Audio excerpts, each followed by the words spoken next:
ওং নম ভগবতে বাসুদেবায় নম। রাধে রাধে। গীতার মূল্যায়নের আজকের ভিডিও, ঈশ্বর কি আমাদের পাপ পুণ্যের বিচার করেন? গীতার চমকে দেওয়ার উত্তর। শ্রীমদ্ ভগবদ্ গীতার পঞ্চম অধ্যায়ে কর্মসন্ন্যাস যোগের 15 নম্বর শ্লোক থেকে জানব। 15 নম্বর শ্লোক সংস্কৃতে বলা হয়েছে, নাদত্তে কশ্চিৎ পাপং ন চৈব সুকৃতং বিভু অজ্ঞানেনাবৃতং জ্ঞানং তেন মুহ্যন্তি জন্তব। এর অনুবাদ, সর্বব্যাপী পরমাত্মা কারোর পাপ বা কারোর পুণ্য গ্রহণ করেন না, কিন্তু অজ্ঞানের দ্বারা জ্ঞান আবৃত থাকায় সকল জীব মোহগ্রস্ত হয়ে থাকে। এই শ্লোকের ব্যাখ্যা হল, না দত্তে কশ্চিৎ পাপং ন চৈব সুকৃতং বিভু। অর্থাৎ পূর্ব শ্লোকটিতে যাকে প্রভু পদ দ্বারা সম্বোধন করা হয়েছে, সেই পরমাত্মাকে এখানে বিভু পদটির দ্বারা বোঝানো হয়েছে। কর্মফলের অংশীদার হওয়া দুই প্রকারের হয়। যে কর্ম করে সে কর্মফলের অংশীদার হয়, এবং যে অপরের দ্বারা কর্ম করায় সেও কর্মফলের অংশীদার হয়। কিন্তু পরমাত্মা কর্ম করেন না এবং কাউকে দিয়ে কর্ম করানো না, সুতরাং তিনি কোনরূপ কর্মফলের ভাগী হন না। সূর্য সমস্ত জগৎকে আলো দেয় এবং সেই আলোতে মানুষ পাপ এবং পুণ্য কর্ম করে।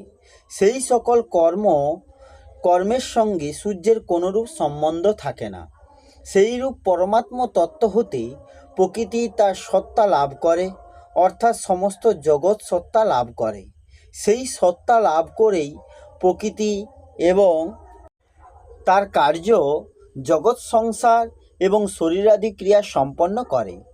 ওই শরীরাদির দ্বারা কৃত পাপ পুণ্যের সঙ্গে পরমাত্ম তত্ত্বের বিন্দুমাত্র সম্বন্ধ থাকে না, কারণ ভগবান মানুষ মাত্রকেই স্বাধীনতা দিয়ে রেখেছেন। সুতরাং মানুষ ওই সকল কর্মের ফলভাগী নিজেকেও মনে করতে পারে অথবা ভগবানকেও মনে করতে পারে, অর্থাৎ সমস্ত কর্ম এবং কর্মফলকে ভগবানকে অর্পণ করতে পারে।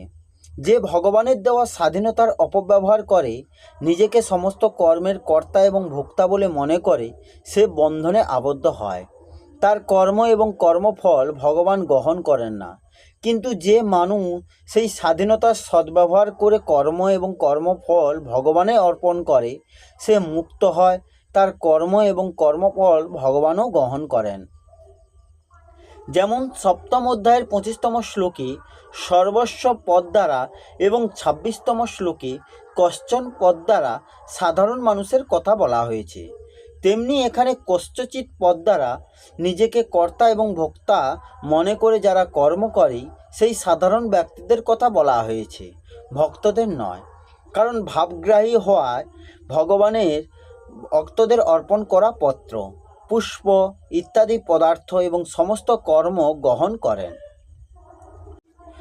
অজ্ঞানেনাবৃতং জ্ঞানম, অর্থাৎ সকল মানুষের মধ্যে স্বরূপের জ্ঞান স্বতঃসিদ্ধভাবে থাকে, কিন্তু সেটি অজ্ঞানে আবৃত থাকে।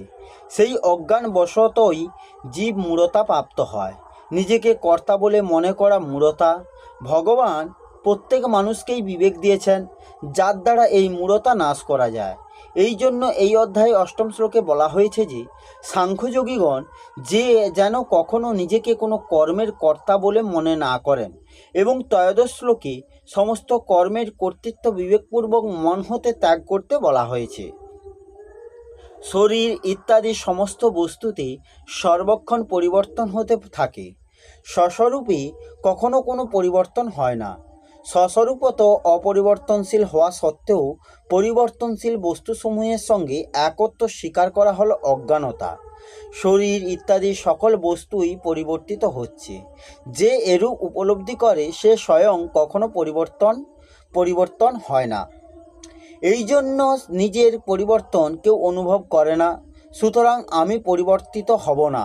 এইভাবে পরিবর্তনশীল বস্তুসমূহের সঙ্গে নিজ অসঙ্গতা অনুভূত হলে অজ্ঞানতা দূরীভূত হয় এবং তত্ত্বজ্ঞান স্বতই প্রকাশিত হয়।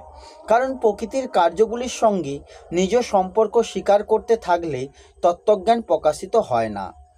অজ্ঞান শব্দের মধ্যে যে নঞ্চ সমাস আছে তা জ্ঞানের অভাবের বাচক নয়, বরং এটি অল্প জ্ঞান বা অসম্পূর্ণ জ্ঞানের বাচক। কারণ অনুভব হোক বা না হোক, জ্ঞানের অভাব কখনোই হয় না। সেই জন্য অসম্পূর্ণ জ্ঞানকেই অজ্ঞান বলা হয়। ইন্দ্রিয় এবং বুদ্ধির দ্বারা প্রাপ্ত জ্ঞান অসম্পূর্ণ। এই অসম্পূর্ণ জ্ঞানকে গুরুত্ব দিলে বা এর প্রভাবে প্রভাবিত হলে প্রকৃত জ্ঞানের প্রতি দৃষ্টি পড়ে না। অজ্ঞানের দ্বারা এইভাবেই জ্ঞান আবৃত হয়। ইন্দ্রিয়ের জ্ঞান সীমিত। ইন্দ্রিয়ের জ্ঞান অপেক্ষা বুদ্ধির জ্ঞান অসীম। কিন্তু বুদ্ধির জ্ঞান মন এবং ইন্দ্রিয়ের জ্ঞানকেই প্রকাশিত করে, অর্থাৎ বুদ্ধি নিজ বিষয়ই প্রকাশ করে। বুদ্ধি যে প্রকৃতির কার্য আর প্রকৃতি যে বুদ্ধির কারণ, বুদ্ধি সেই প্রকৃতিকে প্রকাশ করে না। বুদ্ধি যখন প্রকৃতিকেও প্রকাশ করতে পারে না, তখন প্রকৃতির অতীত যে চেতন তত্ত্ব তাকে কি করে প্রকাশ করবে? সেই জন্য বুদ্ধির জ্ঞানও অসম্পূর্ণ। তেন মুহ্যন্তি জন্তব। ভগবান জন্তব্য পদ্ধতির দ্বারা যেন মানুষকে তিরস্কৃত করেছেন, এই বলে যে ব্যক্তি নিজের বিবেককে গুরুত্ব দেয় না, সে প্রকৃতপক্ষে জন্তু, অর্থাৎ তাকে পশুই বলা হয়। কারণ তাদেরও পশুদের মধ্যে কোনো জ্ঞানের কোনো পার্থক্য থাকে না। শুধুমাত্র আকৃতির জন্য কেউ মনুষ্য হয় না। সেই মানুষ যে নিজের বিবেককে প্রাধান্য দেয়, ইন্দ্রিয়গত ভোগ পশুকেও করে থাকে, কিন্তু মানুষের লক্ষ্য সেই ভোগ নয়। সুখ দুঃখে রহিত তত্ত্ব প্রাপ্তই করাই মনুষ্য জীবনের লক্ষ্য। যারা নিজ কর্তব্য অকর্তব্য সম্পর্কে সম্যক জ্ঞান থাকে, তিনি সাধক নামে যোগ্য। নিজেকে কর্মসমূহে কর্তা মনে করা এবং কর্মফলের হেতু হয়ে সুখী বা দুঃখী হওয়া, এগুলি অজ্ঞানজাত মোহ থেকে হয়। পাপ পুণ্য আমাকেই করতে হয়, এর থেকে আমি কি করে মুক্তি পাব? সুখী বা দুঃখী হওয়া আমাদের কর্মের ফল, এর থেকে কি করে মুক্তি পাব? এই ধারণা পোষণ করাই অজ্ঞানে মোহগ্রস্ত হওয়া। জীব স্বরূপত অকর্তা এবং সূক্ষ্ম দুঃখ রহিত। আপন মূর্খতার জন্য যে নিজেকে কর্তা মনে করে এবং কর্মফলের সঙ্গে সম্পর্কযুক্ত করে সুখী বা দুঃখী হয়, এই মূঢ়তাকেই এখানে তেনপদ দ্বারা বলা হয়েছে। এই মূঢ়তার অজ্ঞানী মানুষ সুখী বা দুঃখী হয়। এখানে তেন মুহ্যন্তি জন্তব পদগুলির দ্বারা সেই কথাই বলা হয়েছে। এই শ্লোকের পরিশিষ্টভাবে বলা হয়েছে, অন্ধকারে যেমন সূর্যকে আবৃত করার ক্ষমতা নেই, তেমনি অজ্ঞানের দ্বারাও জ্ঞানকে আবৃত করার সামর্থ্য থাকে না। অস্বাভাবিককে স্বাভাবিক বলে মনে করা, এটিই হলো অজ্ঞানতা। এতেই মানুষ মোহগ্রস্ত হয়ে থাকে। সুতরাং যদি অজ্ঞানের সাহায্যে জ্ঞানকে আবৃত করার কথা মূঢ়তাবশত মেনে নেওয়া হয়, বাস্তবে তা সত্য নয়। মানুষ ইচ্ছা করলেই নিজের বিচার বুদ্ধিকে গুরুত্ব দিয়ে এই মোহ দূর করতে পারে। জ্ঞান প্রকৃতপক্ষে আবৃত হয় না, আবৃত হয় বুদ্ধি। কিন্তু মানুষ মনে করে জ্ঞান ঢাকা পড়ে গেছে, তাই এখানে আবৃত শব্দটি ব্যবহৃত হয়েছে। এই কথাই তৃতীয় অধ্যায় 39তম শ্লোকেও আবৃতং জ্ঞান ও মেতেন পদগুলির দ্বারা বলা হয়েছে। অজ্ঞান অভাবরূপ, তার কোনো অস্তিত্ব নেই। যার অভাব আছে তার দ্বারা কোনো কিছু আবৃত হতে পারে না। অতএব বিপরীত জ্ঞান অর্থাৎ অস্বাভাবিকতা আর স্বাভাবিকত্ব আরোপ করাই হলো অজ্ঞান। অস্বাভাবিকত্ব দূর হয়ে যদি স্বাভাবিকত্ব আসে, তাহলে সর্বব্যাপী পরমাত্মার সঙ্গে ঐক্য অনুভূত হয়। ব্যক্তিভাবই পাপ পুণ্য সুকৃতি দুষ্কৃতি গ্রহণ করে। অতএব সর্বব্যাপী পরমাত্মার সঙ্গে ঐক্য অনুভূত হলে, অর্থাৎ ব্যক্তিভাব দূর হলে, পাপ পুণ্য আর স্পর্শ করে না। অজ্ঞান অর্থাৎ বিপরীত জ্ঞানের জন্য মানুষ জন্তু হয়ে যায়। তেন মুহ্যন্তি জন্তব।